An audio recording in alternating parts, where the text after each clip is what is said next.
Hello friends, this side is Priyanka. Welcome to my channel achiever same. तो friends, आज अब मैं यहाँ पे चैप्टर 3 लेकर आई हूँ जिसका नेम है कोल एंड पेट्रोलियम और ये क्लास 8 का है। तो चलिए अब हम यहाँ पे पढ़ते हैं। तो सबसे पहले हम बात करेंगे यहाँ पे नेचुरल रिसोर्सेज क्या होते हैं।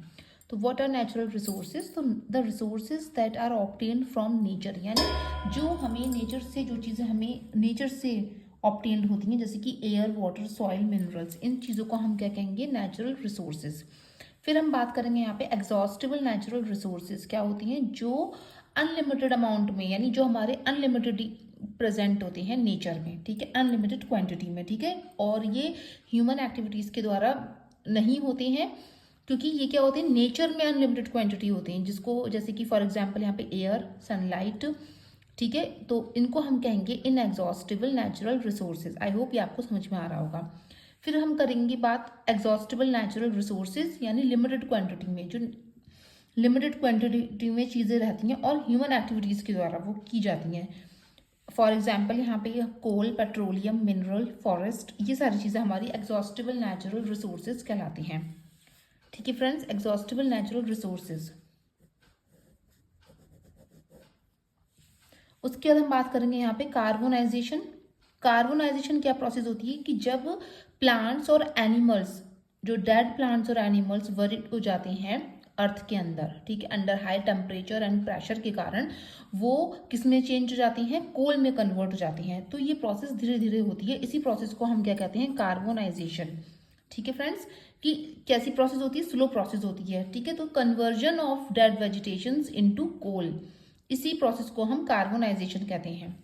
फिर हम बात करेंगे कोक। कोक क्या होता है? कोक एक amorphous form of carbon. Amorphous form होती है कि which have no definite shape, ठीक है, जिसकी कोई भी शेप नहीं होती है डेफिनेट, ना ही फॉर्म, स्ट्रक्चर, मतलब कोई भी डेफिनेट शेप नहीं होती है किसी भी तरीके की, ठीक है। तो उसमें उसको हम क्या कहेंगे? कोक क्या होती है? एक एमॉर्फस फॉर्म होती है कार्बन की, जो कि कैसी होती है? हार्डर होती है, डेंसर होती है, ठीक है, harder, denser than charcoal, and is use as a fuel के फॉर्म में हम इसको यूज करते हैं। अब इसको हम ऑब्टेन करते हैं सॉफ्ट कोल, यानी हीटिंग सॉफ्ट कोल को हीट करके इसको हम ऑब्टेन किया जाता है, ठीक है, इन द एब्सेंस ऑफ एयर, ठीक है, एयर की एब्सेंस में।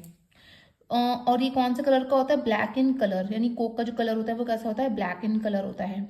स्टील की मैन्युफैक्चरिंग में इसको यूज किया जाता है, ठीक है फ्रेंड्स। तो इसको हम कहेंगे कोक। तो आई होप ये आपको समझ में आ रहा होगा। अब हम इसके आगे बढ़ेंगे। फिर अब हम यहाँ पे बात करेंगे डिस्ट्रक्टिव डिस्टिलेशन। डिस्ट्रक्टिव डिस्टिलेशन का मतलब होता है कि the process of heating coal in the absence of air, यानी एयर की एब्सेंस में हमने कोल को क्या किया है? हीट किया है। इसी प्रोसेस को हम डिस्ट्रक्टिव डिस्टिलेशन कहते हैं। फिर आएगा हमारा कोलतार। कोलतार ये क्या होता है? ब्लैक थिक लिक्विड होता है कोलतार, यानी अगर हम बात करें यहाँ पे कि इसमें मिक्सचर होता है 200 substance and is used to get, मतलब इसमें हम कई तरीके के जो मटेरियल्स होते हैं एवरीडे लाइफ के, जैसे कि हमारे drugs, dyes, plastics, perfumes, paints, naphthalene balls जो होती हैं, इन सब चीज़ों के, ठीक है। तो इन सब चीज़ों क्या क्या होता है इसमें कि 200, मतलब इन्हीं चीज़ों का क्या होता है? मिक्सचर होता है इसमें, ठीक है, और ब्लैक थिक लिक्विड होता है। इसी को प्रोसेस को हम कहते हैं कोलतार। कोल गैस क्या होती है? कोल गैस ये एक बाय प्रोडक्ट होती है, जो हम कोल की जो प्रोसेसिंग होती है उससे फॉर्म, कोल की प्रोसेसिंग से ऑब्टेन्ड किया जाता है, ठीक है। और क्या फॉर्म करते हैं? कोक फॉर्म होती है, जो फ्यूल में यूज होती है, ठीक है, फ्यूल के लिए यूज की जाती है। उसी को हम क्या कहते हैं? कोल गैस होते हैं, कोल गैस कहते हैं, ठीक है। तो क्या होता है? कोल की प्रोसेसिंग के द्वारा इसको हम कोक फॉर्म में ये ऑब्टेन की जाती है और इसको फ्यूल में यूज किया जाता है। इसी को हम कोल गैस कहते हैं। फॉसिल्स क्या होते हैं? फॉसिल्स होते हैं जब प्लांट्स और एनिमल्स के जो पार्ट बच जाते हैं, ठीक है, वो ट्रांसफॉर्म्ड हो जाते हैं एक यूजेबल फॉर्म में, मतलब टाइम के साथ साथ वो एक उनकी जो, जैसे कि फॉसिल्स की बात करें तो इसमें जो प्लांट्स और एनिमल्स के जो रिमेनिंग पार्ट होते हैं वो जब ट्रांसफॉर्म्ड हो जाते हैं, उनकी जो, जैसे कि अभी मैंने बताया आपको कोल क्या होता है कि उनके डेड वेजिटेशंस का कन्वर्जन होता है कोल में, ठीक है। इसी तरीके से क्या होता है कि जब प्लांट और एनिमल्स के जो रिमेनिंग पार्ट होते हैं वो ट्रांसफॉर्म हो जाते हैं यूजेबल फॉर्म में, इसी प्रोसेस को हम फॉसिल्स कहते हैं। Petroleum it is a fossil fuel होते हैं ये, ठीक है, जो हम किससे, डेड एनिमल्स के डिकम्पोजिशन से ऑब्टेन किया जाता है, ठीक है। इसका मतलब यहाँ पे ऑयल, जैसे कि रॉक्स, चट्टान वगैरह जो होती है उससे ऑयल जो है ऑयल निकाला जाता है। ये एक डार्क ऑयली लिक्विड होता है एंड वाटर में कैसा होता है, इनसॉल्युबल होता है, ठीक है फ्रेंड्स। तो इसको हम क्या कहते हैं, पेट्रोलियम कहते हैं। उसके बाद अब हम इसके आगे बढ़ेंगे फ्रेंड्स। अब हम यहाँ पे आगे बढ़ेंगे। सबसे पहले मैं यहाँ पे बात करूंगी पेट्रोलियम रिफाइनिंग, और इससे पहले जो मैंने भी आपको पेट्रोलियम बताया उसको हम क्रूड ऑयल के नाम से भी जानते हैं, रॉक ऑयल के भी नाम से जानते हैं, ठीक है फ्रेंड्स। अब हम यहाँ पे बात करेंगे पेट्रोलियम रिफाइनिंग। पेट्रोलियम रिफाइनिंग क्या होता है कि डिफरेंट कॉन्स्टिट्यूएंट्स या फिर पेट्रोलियम के जो फ्रैक्शंस होते हैं, ठीक है, उनको अलग करने की जो प्रोसेस होती है उसको हम कहते हैं पेट्रोलियम रिफाइनिंग। अब देखिए डिफरेंट कॉन्स्टिट्यूएंट्स जैसे कि पेट्रोलियम के कौन से हो जाएंगे, lubricating oil, paraffin wax, petrol, ये सारी चीज़ें हमारी किस में आती हैं, इसके पेट्रोलियम रिफाइनिंग इसके डिफरेंट कॉन्स्टिट्यूएंट्स में कहलाएंगे हम, यानी इसके फ्रैक्शन होते हैं, पेट्रोल के फ्रैक्शन, ठीक है, पेट्रोलियम के, उनकी प्रोसेस को अलग करने की जो विधि होती है वो कहलाती है पेट्रोलियम रिफाइनिंग। इसके जो कॉन्स्टिट्यूएंट्स हैं वो एनसीईआरटी में दे रखी है, मैं आपको यहाँ पे छोटा सा एक शॉर्ट कर दूंगी, आप लोग उसको देख लेना।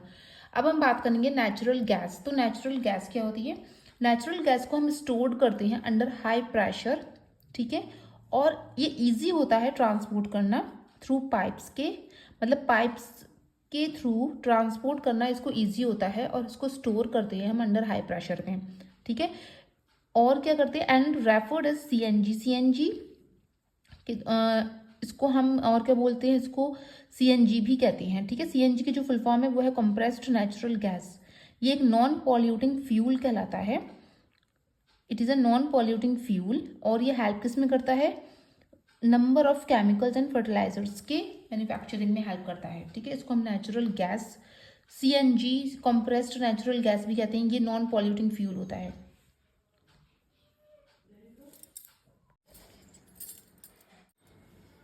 अब हम बात करेंगे नेचुरल गैस के बारे में, ठीक है। तो नेचुरल गैस को हम सीएनजी गैस के नाम से जानते हैं, मीथेन गैस के नाम से जानते हैं, ठीक है, आप लोग उसको ध्यान में रखना। इसको हम क्या करते हैं, अंडर हाई प्रेशर में स्टोर करते हैं, एंड ये आसान होता है ट्रांसपोर्ट करना, पाइप्स के थ्रू ट्रांसपोर्ट करना इसको आसान होता है। सीएनजी गैस इसको बोलते हैं, जिसकी फुल फॉर्म होती है कंप्रेस्ड नेचुरल गैस। ये नॉन पॉल्यूटिंग फ्यूल है, ठीक है, और इसको हम मीथेन गैस के नाम से भी जानते हैं, ठीक है। अब ये जो हेल्प करता है, ये करता है केमिकल्स एंड फर्टिलाइजर्स के नंबर को मैन्युफैक्चरिंग में हेल्प करता है ये, ठीक है फ्रेंड्स। अब हम बात करेंगे यहाँ पे एक पेट्रोलियम प्रोडक्ट बिटुमेन है, जो रोड की सरफेस के लिए यूज़ किया जाता है। तो बिटुमेन जो है ये इंपॉर्टेंट पॉइंट है, ये आप ध्यान में रखना, एक पेट्रोलियम प्रोडक्ट है ये।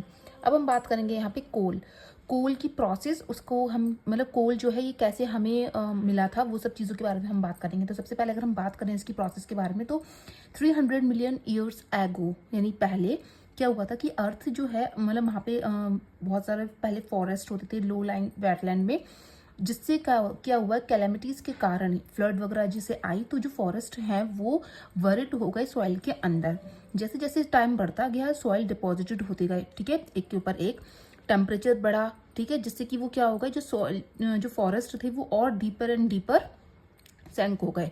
Under high pressure and temperature के कारण जो डेड प्लांट्स जो थे वो धीरे धीरे कन्वर्ट हो गए हमारे कोल में, ठीक है, जिसमें हमारा क्या हुआ, कोल में क्या मिला, हम लोग को कार्बन मिला। तो इससे पूरा जो प्रोसेस हुआ कोल का, ऐसे हमें कोल जो है यहाँ से प्राप्त हुआ, ठीक है फ्रेंड्स। अब हम इसके आगे पढ़ेंगे, आई होप ये आपको समझ में आ रहा होगा। अब हम यहाँ पे बढ़ते हैं कार्बोनाइजेशन, जो कि मैंने इससे पहले आपको बताया है कि कार्बोनाइजेशन क्या होता है, कि धीरे धीरे प्रोसेस होती है, यानी जो डेड वेजिटेशंस होती हैं उनका कन्वर्जन हो जाता है कोल में। तो ये जो प्रोसेस होती है वो बहुत ज़्यादा स्लो प्रोसेस होती है, इसी प्रोसेस को हम क्या कहते हैं, कार्बोनाइजेशन कहते हैं। अब यहाँ पे दूसरा पॉइंट आता है कि पेट्रोलियम जो है ये कैसे फॉर्म्ड होता है, ये होता है हमारा एनिमल्स और प्लांट के डिकम्पोजिशन से, ठीक है, ओवर मिलियंस ऑफ ईयर्स। जो अभी मैंने आपको बताया था कि कई सालों पहले क्या हुआ था कि जो हमने बताया था कि फॉरेस्ट जो है वो मतलब धीरे धीरे जो है मिट्टी के अंदर आते गए, तो उसी तरीके से हमारा कोल फॉर्म्ड हुआ था। अब पेट्रोलियम क्या है कि एनिमल्स और प्लांट के डिकम्पोजिशन से यहाँ पे हमें पेट्रोलियम जो है प्राप्त हुआ था, ठीक है। नेचुरल गैस जो है वो यहाँ पे पेट्रोलियम ऑयल की जो लेयर है उसके ऊपर होती है यहाँ पे नेचुरल गैस।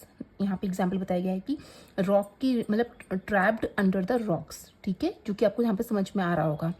अब हम बात करेंगे यहाँ पे कोक। कोक क्या होता है? एक एमॉर्फस फॉर्म ऑफ कार्बन।